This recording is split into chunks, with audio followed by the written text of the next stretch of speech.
Your 17th fight, which one stands out for you? Definitely the Skeete fight. The whole adversity that comes. The fight so much, I got it done, but it was more after the fight, the after effects of the fight. From the angle I didn't see his knee was on the floor. And I think that whole decision lied in the ref's hands. And obviously at the time it favoured me. How do you get that balance right of becoming a fighter, but also remaining like this professional profile? If you stick to being someone cocky for your whole career, it's fine. As long as you stick to your true character. What's your take on YouTube boxers fighting now? Jake Paul's an exception because he's actually helping real fighters get better pay. But these other ones who are doing it, I think they're definitely making just a bit of a joke out, a mockery out of it. Hamzah Sheeraz, he's a slick, well-dressed gentleman, but he's actually best known for his boxing ability. His record is 17-0 with 13 knockouts. We speak all things boxing and things outside boxing. And to find out more, watch the episode Be Happy, Never Content, and make sure you subscribe.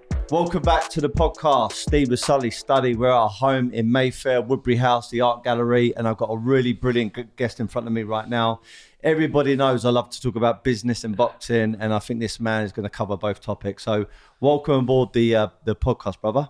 Thank you very much. It's an honour to be here, bro. I want to get the pronunciation of your surname right. Yep. Sheeraz, is correct? Yeah. Yep. Right. Perfect. Okay. I was practicing it earlier. I was thinking, am I saying it right? So anyway, you're looking very smart, mate. How come you're looking super dapper these days? Yeah, no, I've actually got a dinner tonight. I know I just said earlier I'm not here to sell forex trade and nothing like that. Don't worry. So yeah, just dinner tonight, bro. Cool. I was reading you're actually from Slough. I was born in Slough. Okay. I was born in Slough. My dad, he was actually born in Wellington up north, but he moved to Slough when he was younger, and he had his life over there. I was born over there.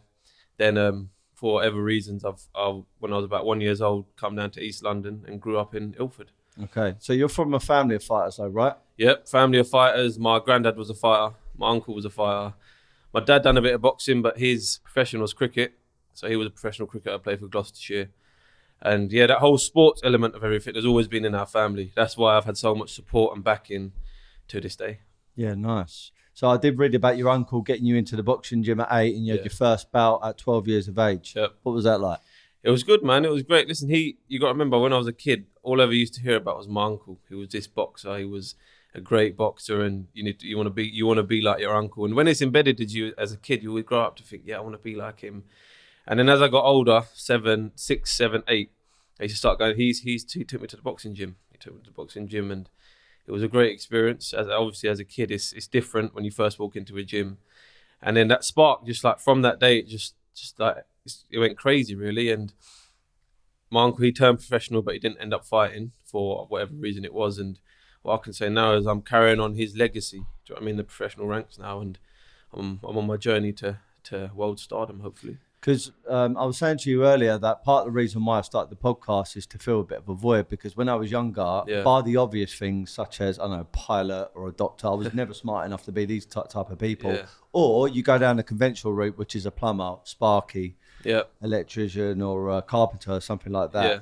And I didn't even know that other things existed. Yeah. I mean, to think when I was, I don't know, 12, 13, 14, 15 years of age, I was going to do a podcast. I was like, what the hell is that? Like, that does...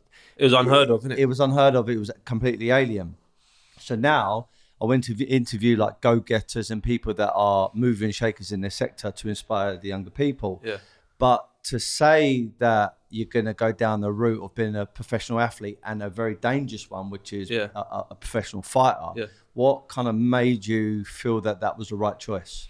You know, it wasn't even so much a element of actually picking or having the choice to pick, rather. Not that it was forced upon me, but like I said, from young, it was almost the natural thing to do. It was almost a natural thing to do. Like you said, for some people, becoming a doctor, becoming a lawyer is their normal thing to do, is what their parents are advising them to do, or almost the cliche thing of the good thing to do. But sport for me was always number one. It's always been prioritized, even over education. I've had my parents back in. They've prioritized it over my education, because, to be honest, I know it sounds funny, but I was the same as you. When it comes to school, and I was daft, mate. I wasn't smart at all. And even when I remember being in lessons and just thinking about boxing, like doing exams, thinking about boxing, everything was boxing. And obviously I understand there's a lot obviously, like now, I understand there's a lot more to it than just boxing, obviously, because it's a business as much as it is a sport now. But yeah, that's what it was, man. It was more of a natural thing embedded in me from young, and it was just what I was born to do. I know you turned professional in 2017. Yeah. You've had a really good career so far, and may it continue. Yeah. Why did you sign with Frank Warren rather than Eddie Hearn? Do you know what it was? When my amateur career wasn't an amazing career, to be honest with you. I had, I think, over 100 amateur fights. We reached a few national finals. Went to a few England training camps. It wasn't nothing spectacular. And luckily, the team I was training with at the time, Dominic Negus, who was my coach at the time, he had a good relationship with Andy Ayling, my manager right now, and Frank Warren. And he always used to say to him, like, sign this kid up. He's got a good future ahead of him. Obviously, at the time, he was the only one who saw it. Obviously, aside from my family, he was the only one who saw it. And he kept saying, give the kid a chance, give the kid a chance. So come 18th birthday, Frank said, yeah, happy days, let's sign my contract. And that was it, man. So I think for as long as my career, I can see now, I will stay with Frank because, you know what I mean? He gave me the chance. I always say, he gave me the chance when nobody was willing to. Hamzah, if I were to say to you, and it's going to be very difficult, to step away from everything you've experienced so far as a pro, but just taking it as, I wouldn't say a fan, but someone that involved with the business element of boxing, who would you honestly say is a better promoter, Frank Warren or Eddie Hearn? Personally speaking, and this is like being honest, 100% I'd say Frank Warren. And the reason why is because, listen, with Eddie Hearn, he's got plenty of choices. He's got the biggest fighters in the world. Frank's obviously got Tyson Fury, one of the biggest fighters in the world. But if you look at Eddie Hearn, he's got Joshua. He works with Canelo. He's got all the big boys. And when it comes to the younger fighters, he doesn't need to prioritize them so much because he's making the bucks off the big boys. Do you know what I mean? Whereas Frank Warren, longevity-wise and becoming a big name in the sport, if you look at all the fighters he's done it with, for example, the Ricky Hattons and the Joe Calzaghes, all the big names, he's nurtured them up to world level and they've become fighters which have not just won world titles, but when it's come to getting to the world level, they've stayed there. It's not one-hit wonders. You know what I mean? They've stayed there and they've made a legacy of it. So if you look at it like that, it makes a lot of sense. But I mean, if you was to ask me financial sense, what made, I couldn't really answer that because obviously different fighters get paid on what they bring to the table and how good they are. Okay. Did you ever speak to Eddie Hearn at all about signing with him? Never spoke to him. Never spoke to any other promoter. Never. Like I said, at the time when I was signing the contract, no one knew who I was. And like I said, if you look at my amateur career, you'd look back and you think, he's all right. He's nothing spectacular. But obviously I believed in myself and Frank did. And yeah, thank you very much, Frank.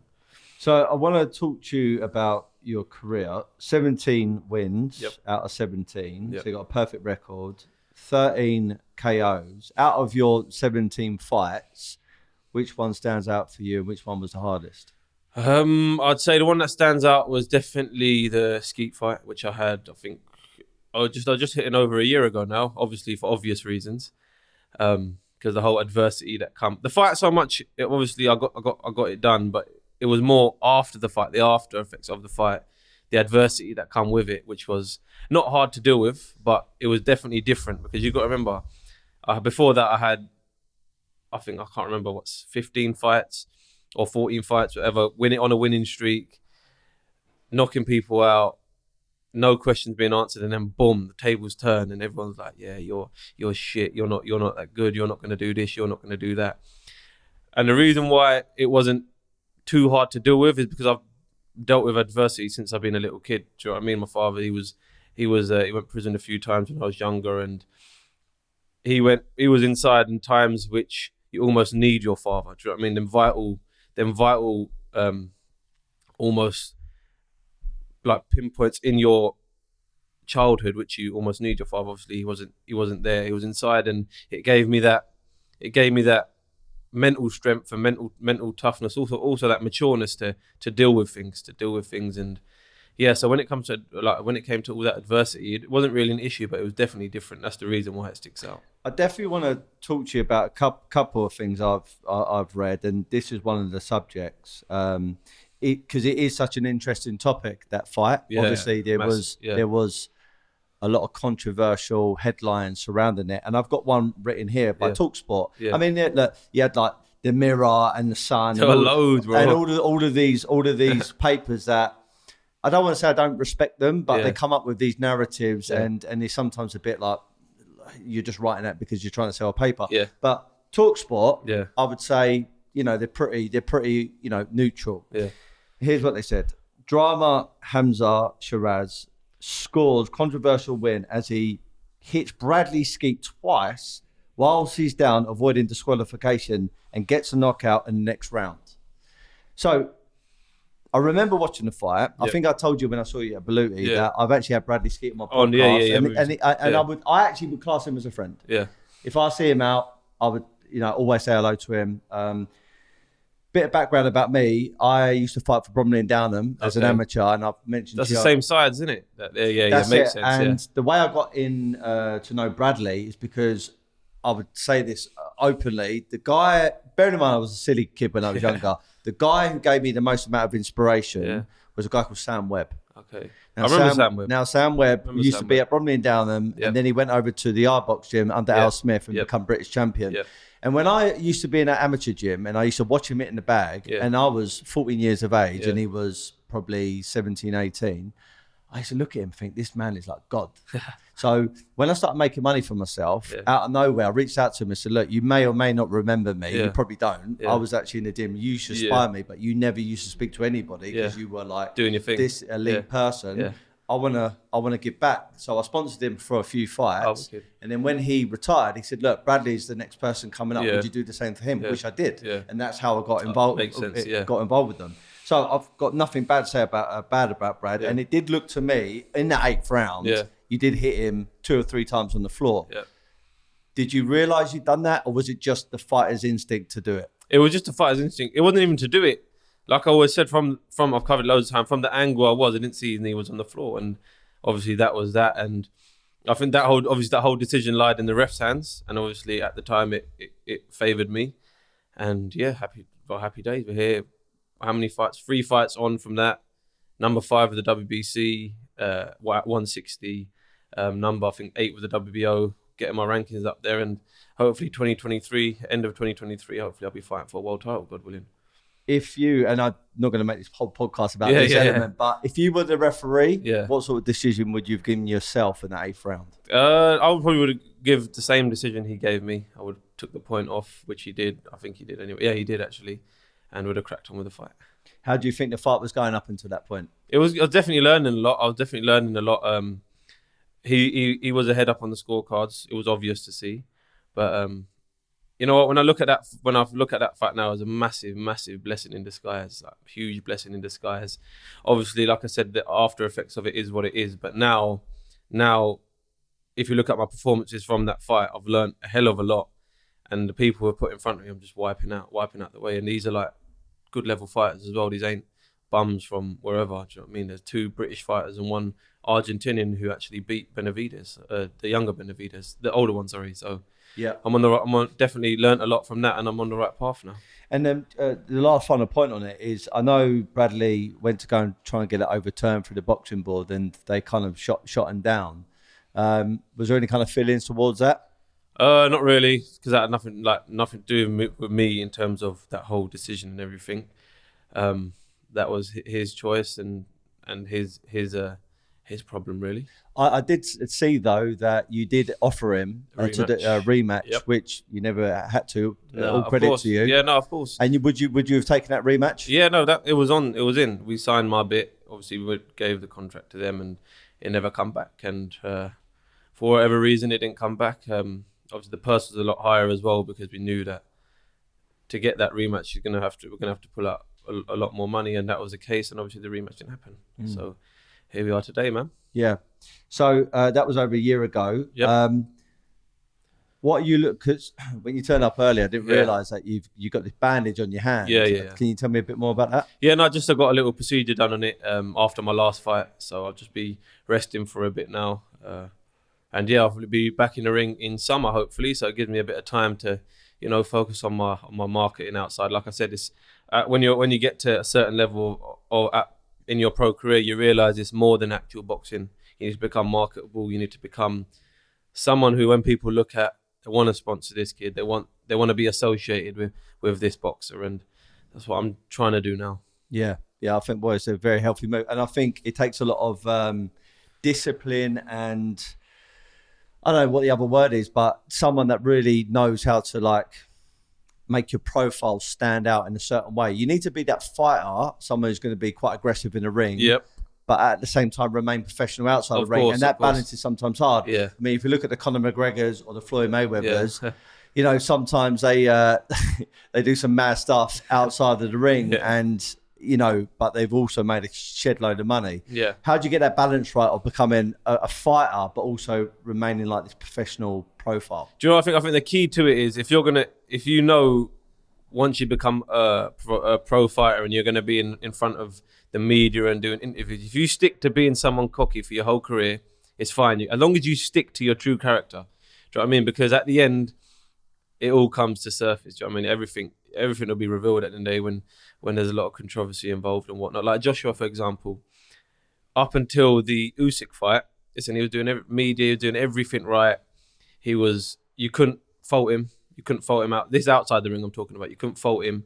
And then boom, after his loss to Usyk, he just lost it all. You can tell when he took the mic, and obviously he had a breakdown. But that's what I mean. When you stay true to your character and who you really are, that can never really happen. So because it's also a bit of a paradox between like, you know, being who you are, but also trying to become not a different person, but a slightly different person in order to get the attention of the media. Yeah. Like how do you?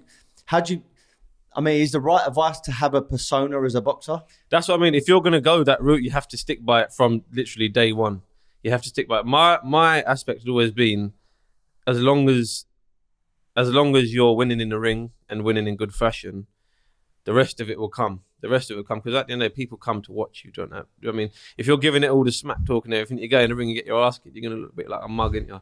So, that's my thing. As long as you keep winning in the ring, keep performing, that's all that matters. It's like, look at it like the human body. As long as the heart's still pumping, everything's all right. Do you know what I mean? Obviously, there's key elements to it, but as long as that's still pumping, the other foundations will be good. Yeah, it's a good analogy. Have you ever met anyone in the boxing field, maybe you looked up to or you just knew of, and you thought, whoa, they're completely different in real life to how they are portrayed in the media? Do you know, when I was 17, I was running in Enfield on the track inside at Lee Valley Sports Centre. I remember I was running on the track, and all I hear was like, what was he saying? It was. What was he saying? I can't remember what he was saying, but I could hear someone shouting. I couldn't remember exactly what he said. I could hear him shouting and just being all bubbling out. I turned around and it's Floyd Mayweather and Gervonta Davis, both running on the track, and I thought, I was almost a pinch myself. I thought. And where was this, sorry? Enfield in Lee Valley. That's what I mean. Like, I was like, what the hell is happening here? I remember running and I looked and I was like, no, it can't be him. And then he come past and he goes, come on. He goes, run faster, run with us. And I looked at him like, what? I was like, all right, sweet. And then I'm running. Obviously, when I was doing it, when I was running with him, it wasn't processing because I was more focused on actually getting the run done. And afterwards, I remember standing there. I got a picture with him as well. Standing there, I was thinking, he's actually like a nice guy. He's loud, and he is loud. He's like really loud, but he's actually a really nice guy. And Gervonta Davis as well. I remember he was struggling for weight and he was being really honest to us. He was like, yeah, I'm struggling for weight, this, that, the other. And then Floyd come over. He goes, you're not meant to tell him that. He goes, why are you telling him that? You're not meant to tell him that. But yeah, it's almost a pinch myself moment. Imagine that, being in Enfield and seeing Floyd Mayweather. That is the most random story I've ever heard in my life. Can you imagine what it was like for me? It's a bit like, I don't know, going into Tesco's, doing your regular shop, and then, you know, Prince William comes next to you and goes, oh, can you pass me one of them apples? Yeah, no worries, mate. It was like that. Man, 17, and I couldn't believe it, man. And even that's me. To this day, I look at it and I just laugh. It's like one of them wow moments. Talking about Mayweather. Yep. Inspiration to you? What's your thoughts and feelings towards Mayweather, the boxer? I think, he's got to be an inspiration to every boxer. Even if they don't respect him outside the ring, inside the ring, you got to respect him. You got no choice but to respect him. The way he's gone about things is just he's smashed it. They're definitely the most successful boxer out there, the most talked about. Everyone in every other sport, in every other industry, in every other business know who he is, know what he's done, why he's done it. And I think you just got to give credit where credit's due, and definitely an inspiration to me for sure. Anyone else like you look at and you think, "Cool, love what they done for the sport. I love how they handle their business in the ring and outside the ring." Do you know who I look up to a lot? I don't really show it, but who I really is Khabib Nurmagomedov. The way I love the way he goes about things, the way he's strong in his faith, the way he sticks to his beliefs, and the way from day one he just is an example of what I was saying about as long as you keep performing outside the ring, it doesn't really matter that much. And he's just respectful. He advises all his people to invest their money well and just stick by their faith, no matter what faith you are. And he's definitely an inspiration to me. But then at the same time, you've got to remember, there's a lot of people out there that you shouldn't be looking up to as well, and a lot of people who just get ahead of themselves. I mean, they've done a lot, obviously, world champions and everything, but they just get ahead of themselves. I for some reason, I know you're probably not speaking about him, but I do think about Conor McGregor. I think he's a great athlete, but I don't know. Like, I want to see him back in that octagon. But has all the money, has all the titles, has all the accolades, maybe taking the instinct of getting in there and killing someone, not obviously literally, but going in there having performing. That instinct. Is it now gone? Do you know what it is? I thought he was brilliant for the UFC. I thought he was amazing for the UFC because he brought eyes to it. And he was, at the time, he was performing. He was talking smack, but he was also knocking people out and he was getting world titles under him. But then, like you said, when it got to that, he started getting money. He was in a position where he didn't need more, for example. I think he definitely did lose that hunger, and you could see it in his performances in the ring. Like, he'd gas out after one round. He wasn't the same McGregor he was back when he was fighting to make a living for his family and everything. And it's different. Do you know what I mean? It's different when you got to fight for it. That's what they always say. Getting to the top is the easy bit. Staying at the top is the hardest. So I've had so many conversations with footballers, boxers, and whoever else, even business people, about trying to stay as humble and as grounded as you possibly can. Because the problem is, when you do have a lot of success, fame, a big following, money, a lot of the hunger or the fundamentals go out the window, and you think you're God's gift, and that goes with a lot of people. It's a very very challenging thing. It is. You dress really well. Cheers, you're a client of Beluti. You got a lovely watch on your wrist. Thank you. You know, you've probably got a very very nice lifestyle. How are you sure that your success isn't going to distract you from what you're good at? Do you know what the key is here? And I've said it since day one, is having your team. Even if I was, like, let's say, for example, I fight my next fight and I get, let's say, an 8 million payday, and I'm in a position where I can buy a new house and this, that, the other.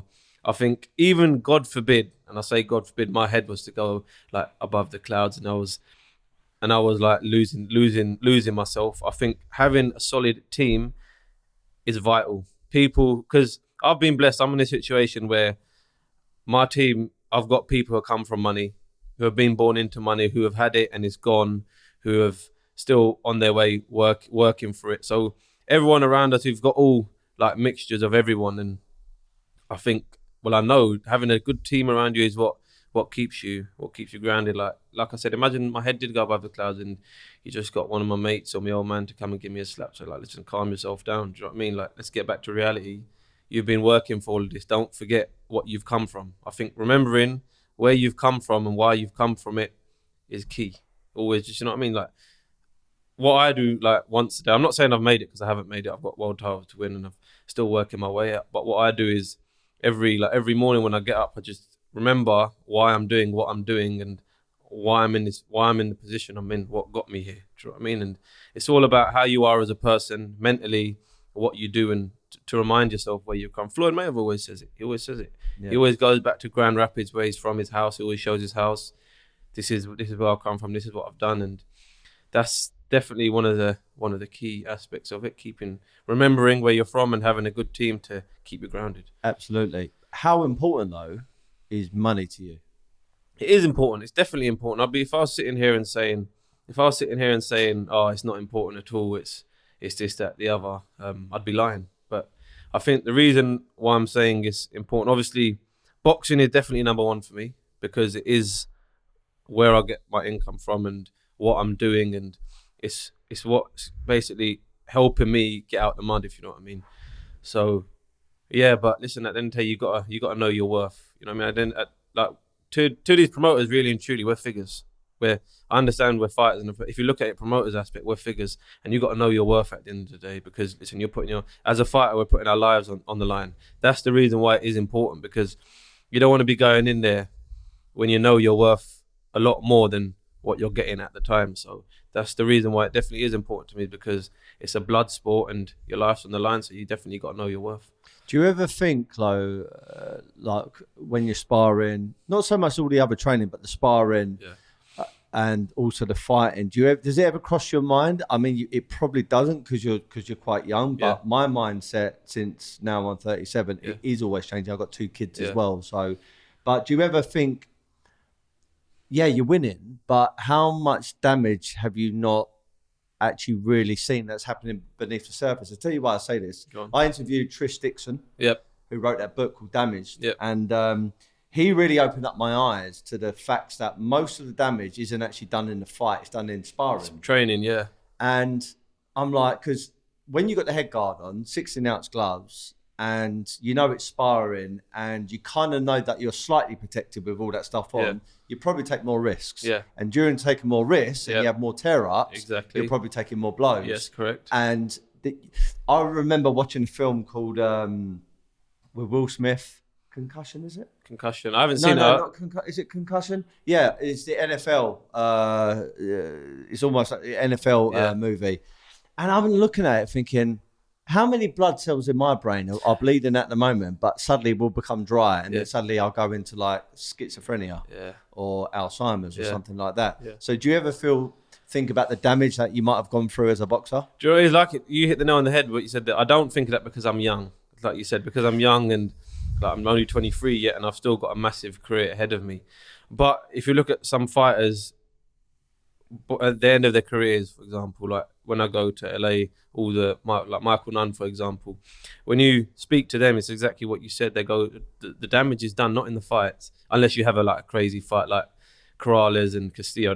We're talking about something different then. But if we're talking about training, that's where you're every day. Listen, like for what, let's say 12 weeks, Monday to Saturday, you're just grinding out 3 times a day, like tearing your body apart. I think as you get older, and almost probably when you retire and you're waking up and you realize that you're not in that routine no more, you realize how at the time damaging it was to your body. It definitely is. It's not something that I'm going to say, obviously it's good for you because you get in shape, you're healthy, you're fit, you're eating good. But then at the same time, you're just battering your body. You're battering your body. Come to fight night, you have your fight. And then it's like, almost, what do I do now? Like, there's no routine to it, nothing like that. So I think if you were to ask me that question in 10 years from now, I'd have a totally different answer. But as for now, it's exactly like you said. I don't really thought about that because I'm still chasing world titles and I'm still getting myself in world title contention. By your height, which is a natural thing, and then you also, this is from a fan's point of view, watching, you fight and just being a general boxing fan myself. I think you got the power, you got the height, and obviously you can keep that range. Length, But what would you say is your weakness? I'd say everything, because you can always work on boxing long, on boxing on the inside, head movement. There's loads of little things. I'd say if you was asking my strength, I'd just definitely say my jab, because my jab is definitely one of my main key aspects of my boxing. But in terms of what's my weakness overall, definitely work on everything: head movement, footwork, power, speed, literally everything. I can't really give one point, do you know what I mean? But definitely a bit of everything. The country lost a great potential fight that was almost there, and it fell away due to an incident. And I just want to get your opinion on it, because you're a pro boxer, you're a pro fighter. Conor Ben. Chris Eubank. I mean, I'm gutted I didn't. I was looking forward to it, man. I was so looking forward to it. Yeah, great fight. My personal prediction, I think Chris Eubank was a bit too big for him. I believe so as well. And I think he would have won. But I think Conor Ben, you can't write him off because he's got so much heart, determination, and he's a aggressive little fucker. Yeah, violent, isn't he? He's like a little bulldog. You cannot write someone off like that. The whole steroid thing, the whole drug thing. What's your take on him taking steroids? Do you know what it is? I think at the time when it first got released, everyone was like, yo, like, what's going on here? He's took this, he's took that, because obviously he's fighting a bigger guy and he feels he needs the advantage. But I feel like there's more to it. And Conor Benn, obviously, I speak to him a lot as well. He's a good mate of mine, and there's a statement coming out, I think, in a few weeks or in a few days, whatever it is. And I think there's a lot more to the story than we actually think. Obviously, if you're going to base it off what we know, it's a different story. You look at it, you think he's failed twice. You're like, okay, hands up, mate, you failed. But I think there's a lot more to it. And I don't want to sit here judging him and labeling him, because where he is and the situation he's in now, obviously receiving all this abuse and threats, and you know what I mean, it'd be wrong for me to join everyone and say that, because he mentally could not be in a good space right now, and I wouldn't want to add to that. But I believe there is a lot more to it than what we see. I'm not saying he's innocent, but there's a lot more to it than what we actually see and what we actually think. But obviously, you can't really blame the public for acting how they did, because like you said, we was all looking forward to the fight. It would have been a great fight. It was a legacy fight as well. So I think, yeah, definitely everyone's acted out of passion, but I think in a few weeks the tables will turn. And if they did fight, who do you think would have won, and how would have won? I thought Chris Eubank would win. I thought he'd win. I'd say my prediction was that he was going to win a points win, just box his head off, to be fair. But like you said, you can't really write Conor off, because he can bang as well. And you know, in boxing, you're just always that one punch away from being sparked out. So yeah, you never really know. Has there ever been talks about you and Chris Eubank fighting? That's a fight that's been not actually put to me on paper or nothing, but in interviews and whatnot. Listen, he's British and domestically. He's the winner of him and Smith is a fight I'd definitely be chasing for the end of 2023, because listen, domestically they're the top two in the country at 160, and it'd be a great fight, man. It's definitely a fight I'd be chasing, the winner of them two. And I think it'd be wrong for me not to chase that fight, because listen, the coverage that fight would get, and me putting in a good performance, beating one of them, would just launch my career differently. Who do you reckon is going to win out of Liam Smith and Chris Eubank? It's a dead 50-50 fight for me, man. It's a dead 50-50 fight. It depends if a fit, healthy Chris Eubank Jr. turns up. I believe he's going to win a 12-round unanimous decision. But if he gasses out, and I see Liam Smith getting on top of him and maybe getting him out late. So that's my prediction, either or. Going back to the whole kind of drug enhancing, sports enhancing drugs, and also steroids, etc. I know other sports that people have taken them and they've been proven that they've taken them, like Armstrong, for example. He's a cyclist, and he was just doing some mad, incredible, superhuman stuff. And don't look, the foundations, he's probably a phenomenal athlete. Yeah. He is a phenomenal athlete. They gave him the extra 5 or 10%. Yeah. But at the end of the day, who really got hurt from that? No one. Probably someone's ego, probably a pay packet, etc. Yeah. But when you start putting it into a sport like boxing, UFC, MMA, boxing, combat sport, it can become very, very deadly. Mike Tyson said, and he admitted that in his era, they were all taking it. He said it was just normal. You just take it. He said now, this is his own words, not mine. Yeah. A lot of the athletes are taking it, but they know how to cover it up. Yeah. Do you think that sports enhancing drugs is quite rife in boxing? Yeah, listen, that's what Tyson hit the nail on the head there. Apparently at the top of the sport, you don't know what's going on. Like, they're way advanced. Apparently the science is crazy, and you've got to remember, these fighters are like investing millions, not thousands. They're investing millions in their science and in their health. So you don't know, and in their camps. So you don't know what's going on. But yeah, like you said, when you put it into combat sport, there's a whole different element to it. Because like you said, in other sports, maybe people's ego get hurt and it's unfair. But in boxing, like you said, or UFC, people's lives are on the line here. Do you know what I mean? And God forbid something was to happen to someone, like God forbid, you'd go for murder, wouldn't you? You got to look at it like that. You're going for murder, and that's how serious it is. So yeah, but really and truly, man, we could talk about it all day long, but we don't know what's going on. Only top dogs know what's happening. Well, it was like you mentioned a person earlier, Canelo Alvarez. I do believe he's one of the best boxers that's ever set foot on the planet. Yeah. He's an incredible fighter. Yeah. But there was that scenario where apparently he had some Mexican steak and it had some steroids in it, and that got into his system. Do you believe what he said? I think that was a cover-up. Because if you look at him, that was him in his prime as well. He's a beast, and obviously his last few performances, they've not been what they were before. And he's still young, to be fair. He's still young.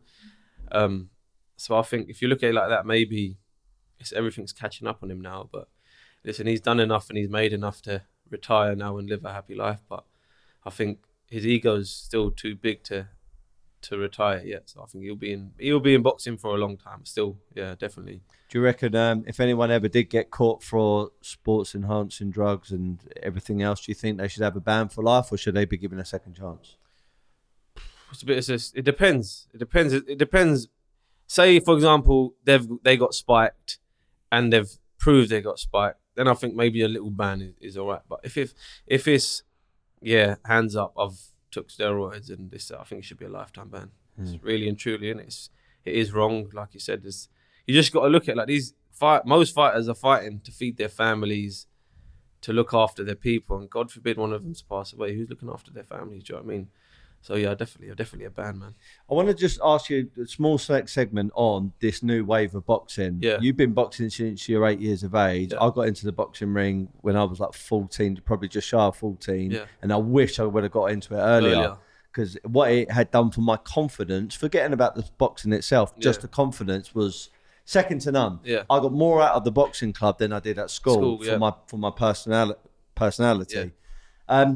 But these YouTubers getting into the boxing game now, they haven't had, years and years of experience, but they have got the following. You can't knock them for that. They've got the following and they can make money. Yeah. What's your take on YouTube boxers fighting now?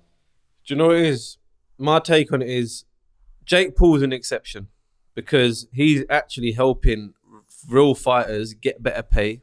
He's helping them get bigger platforms, and he's even opened up his own promotion company to aid like up and coming actual professional fighters to get a bigger platform, to get more recognized and to get better pay and to become world champions. But these other ones who are doing it, they're just doing it for themselves. And I think they're definitely making a bit of a circus out of things, and definitely a bit of a joke out, a mockery out of it. Because listen, Jake Paul, if you look at him, his camps, he does proper proper fighters camp. He does a 10 to 12 week camp. He takes it serious.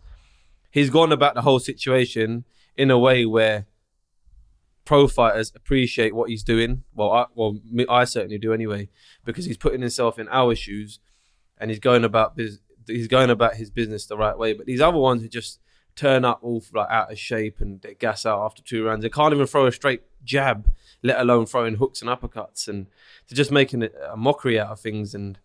But I think what you got to remember is people now have jumped on that as an opportunity to make money.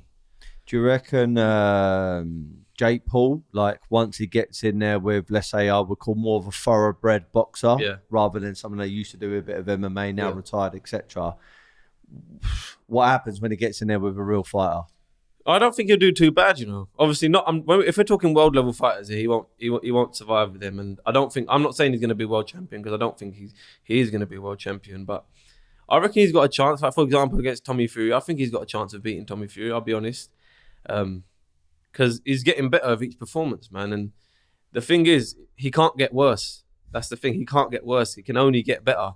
And if he keeps getting better and better with performances, I can see him winning some sort of title, and I can see him beating Tommy Fury as well. So I don't think he'd do too bad, Talking about Fury, Tyson Fury, and the whole kind of speculation whether him and AJ will get it on. Yeah. Who wins that fight? Tyson Fury all day long. I've been to his last 3 fights. 3 fights, yeah. And listen, watching him live, he's something else, man. How big the size of him, and listen, he's a heavyweight. He's a giant. He moves like a lightweight.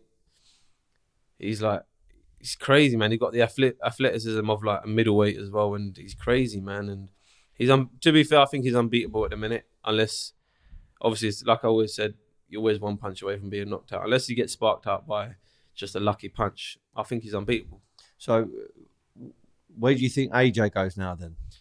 AJ's got loads of avenues. He's got loads of avenues because that's the great thing about the heavyweight division. It doesn't matter who loses or who wins. As long as they've got world titles and they're big fighters, people still want to see the fight. Like me, as a boxing fan, I'd love to see, forget any other fight. The fight I want to see is Anthony Joshua and Tyson Fury. That's the fight I want to see. Like, Obviously, the Usyk and Fury fight's a great fight for boxing, but if we're talking British boxing and a fight that I'd love to see still to this day is definitely AJ and Fury. Usyk apparently has got to fight Dubai now.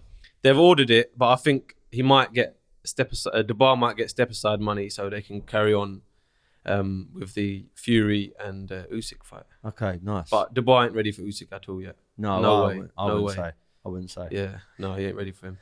Okay, so I know you're nursing just this small operation that you had. Yep. Obviously, you're going to remain fit. What do you do in times where you can't use your hands? When as a pro fighter, what do you do training wise?